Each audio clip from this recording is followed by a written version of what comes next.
আসসালামু আলাইকুম। আমি জান্নাতুল ইসলাম। আজকে আবারও চলে এসেছি তোমাদের সাথে আজ একটি প্রশ্নের উত্তর দেব বলে। সপ্তম শ্রেণীর ইতিহাস বইয়ের আমাদের একটি প্রশ্ন আছে। প্রশ্নটি হলো, সামাজিক রীতিনীতি কাকে বলে? আমরা কেন সামাজিক রীতিনীতি মেনে চলি?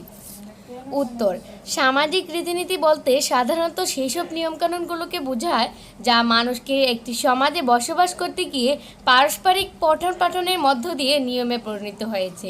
মানুষ সামাজিক জীব। সমাজে টিকে থাকার জন্য মানুষকে নানা রকম নিয়মকানুন মেনে চলতে হয়। সমাজের এই অলিখিত নিয়মকানুনগুলোকে সামাজিক রীতিনীতি বা সংস্কার বলে। সামাজিক রীতিনীতি আজ আমাদের বলে দেয় কোন পরিস্থিতিতে, কোন পরিবেশে, কার সাথে একজন মানুষ কী ধরনের আচরণ করবে। এগুলো মেনে চলার কোনো আইনগত বাধ্যবাধকতা নেই, কিন্তু কেউ না মানলে সমাজের মানুষ তাকে অপছন্দ করবে, অপছন্দ করছে, করে এবং